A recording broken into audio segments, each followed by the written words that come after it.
Bonjour à toutes et à tous et bienvenue dans cette vidéo consacrée à la fiscalité de l'innovation pour parler des dispositifs qui ont été modifiés dans le cadre de la loi de finances pour 2026. J'ai le plaisir d'accueillir Marwan.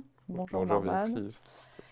Avant de rentrer dans le détail des crédits d'impôt qui ont été touchés et des aménagements qui ont été apportés par la loi de finances, on se souvient qu'il n'y avait rien dans le texte initial qui touchait au crédit d'impôt recherche ou à l'IP Box. Et néanmoins, il y a eu un certain nombre de débats parlementaires à la faveur du dépôt d'amendements. En définitive, qu'est-ce qui reste à la fin des fins, maintenant qu'on a la loi de finances pour 2026? Effectivement, encore une fois, en fait, cette année, le débat était assez riche sur cette thématique-là, parce que c'est regardé de plus en plus de près en fait, à ce niveau. Et ce qu'on peut en tirer, c'est que pour le crédit d'impôt recherche, il n'y aura pas de remaniement sur cette année, comparé à l'année dernière où il y a eu quand même un coup de rabot assez important en 2025. Et aussi l'autre dispositif phare en France qui est le régime de faveur pour la propriété intellectuelle, qui n'a pas été remanié non plus. D'accord, donc dans le jargon qu'on appelle l'IP Box, pas de changement non plus. Pas de Donc si changement non plus. IP Box, on est à isopérimètre. Donc on passe au premier sujet, au premier crédit d'impôt qui a été touché. Donc j'ai nommé le crédit d'impôt en faveur de la recherche collaborative. Ce crédit d'impôt a 4 ans d'âge et il arrivait en fin d'application au 31 décembre 2025. Finalement, il est reconduit. Est-ce que tu peux nous en dire un peu plus sur le fonctionnement de ce crédit d'impôt et surtout la nouveauté issue de la loi de finances pour 2026? Effectivement, ce crédit d'impôt, en fait, il vient en complément du crédit d'impôt recherche et vise principalement les dépenses qui sont engagées auprès d'organismes de recherche et de diffusion Oui, pour encourager notamment la collaboration privée-publique. très bien. Donc, les entreprises qui sont concernées par ce crédit d'impôt sont les entreprises industrielles, commerciales, de toute taille, et principalement qui vont engager ces dépenses de recherche auprès d'organismes agréés par le ministère de la Recherche. L'avantage qu'on a par rapport au crédit d'impôt recherche, c'est que c'est un taux un peu plus avantageux, Oui. donc de 40%. Du coup, la nouvelle loi de finances, la bonne nouvelle en fait, qu'elle apporte, c'est que ce crédit d'impôt, il est reconduit donc, jusqu'à fin 2028. D'accord, donc on gagne 3 ans là. On gagne 3 ans sans changement sur l'application ou les dispositions. D'accord, très bien. Alors on passe maintenant à un autre crédit d'impôt qu'on appelle couramment le C3IV pour crédit d'impôt au titre des investissements dans l'industrie verte. Avant d'entrer dans le détail de son léger remaniement, est-ce que tu peux nous rebrosser les contours de ce crédit d'impôt? Oui, bien sûr. En fait, c'est un crédit d'impôt qui encourage les investissements à la transition écologique. Donc, tout ce qui va être investissement pour le secteur, disons, vert, de l'industrie verte. C'est un crédit d'impôt qui est entré en vigueur avec la loi de finances 2024, qui s'adresse principalement aux sociétés d'industrialisation et de commercialisation qui vont avoir des activités dans les 4 secteurs prédéfinis. Donc les 4 secteurs en question, ça va être l'éolienne, ça va être les panneaux solaires, ça va être les batteries et ça va être les pompes à chaleur. Aujourd'hui, c'est un crédit d'impôt qui repose sur un fonds européen, Oui, le TCTF, qui arrivait justement à échéance fin 2025.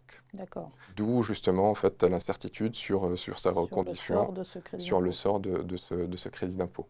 Ce qu'il faut en tirer, comme il repose en fait sur ce fonds européen, c'est qu'il y a un large panel en fait de dépenses éligibles qui peuvent rentrer dans le cadre de ce crédit d'impôt-là, avec des taux assez importants, donc de 20 à 60%. D'accord. Ensuite, ce qu'il faut garder aussi, c'est que c'est un crédit d'impôt, mais c'est un dispositif qui est assez hybride, dans le sens où c'est un crédit d'impôt donc, qui vient récompenser tout effort qui est déjà engagé, des Oui, dépenses qui sont déjà engagées, mais qui passe au préalable par l'obtention d'un agrément. Donc un agrément qui est instruit par la DGFiP, donc le Trésor public, mais qui passe par un avis au préalable par l'ADEME. En tout cas, c'est ce qui était... Donc le double visa ADEME et ensuite... et exactement. D'accord. Alors, donc, tu viens de le dire, l'encadrement communautaire a évolué. On a le référentiel, on est passé sous un nouveau référentiel d'encadrement au titre des aides d'État. Est-ce que tu peux nous en dire un peu plus sur le fonctionnement? Effectivement, on est passé en fait, donc il y a le CISAF qui est le fonds européen qui reprend à peu Qui près, prend le relais qui prend le relais du TCTF. D'accord.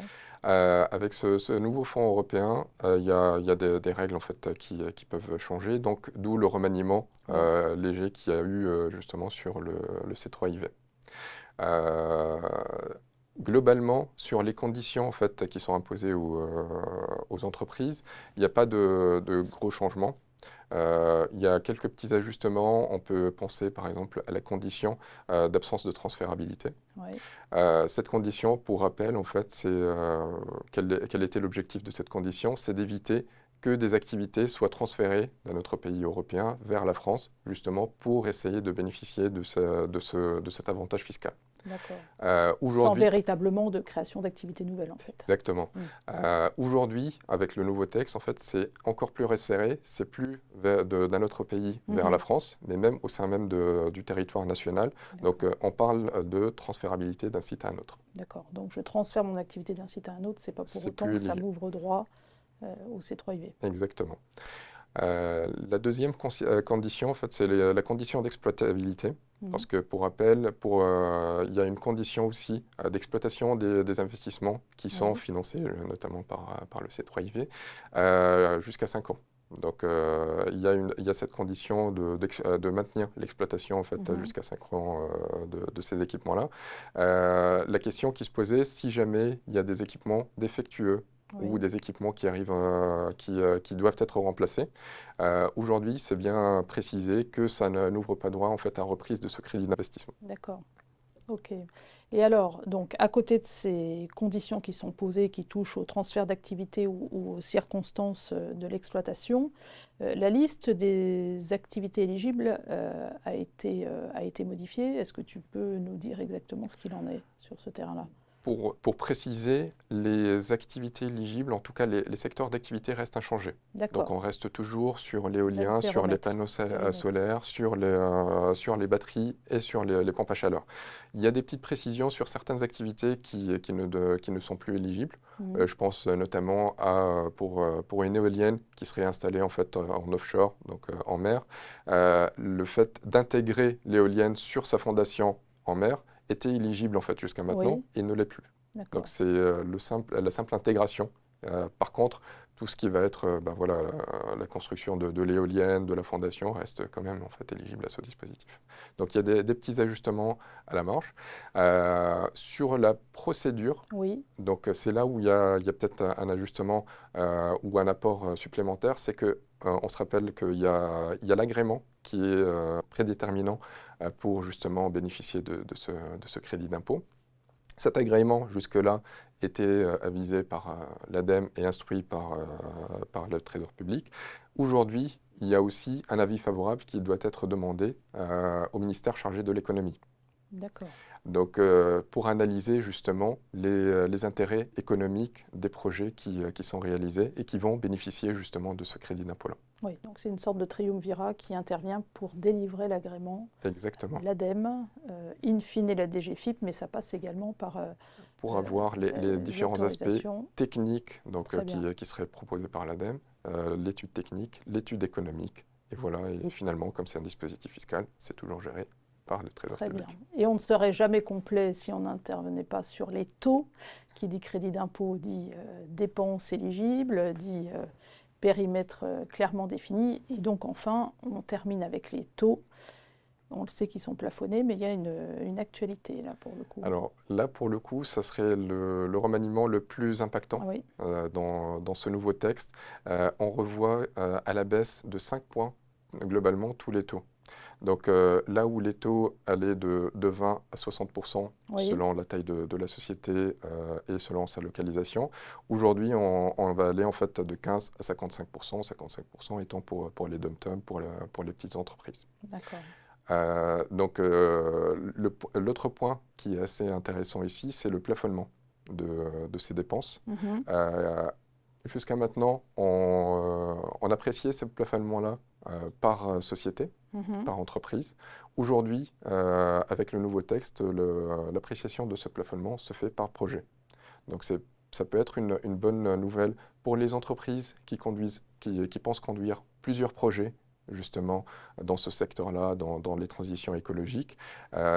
Donc pour ces entreprises-là, le plafonnement il va être plutôt par projet que par entreprise. Donc ça crée des opportunités qui sont bienvenues. C'est évidemment beaucoup plus avantageux pour les entreprises de pouvoir fonctionner par projet et non plus par structure juridique. Et c'est une mesure qui est très bienvenue. Pour l'agrément qui permet de bénéficier du C3IV, ça s'applique comment dans le temps exactement par rapport à la modification qui est apportée par la loi de finances?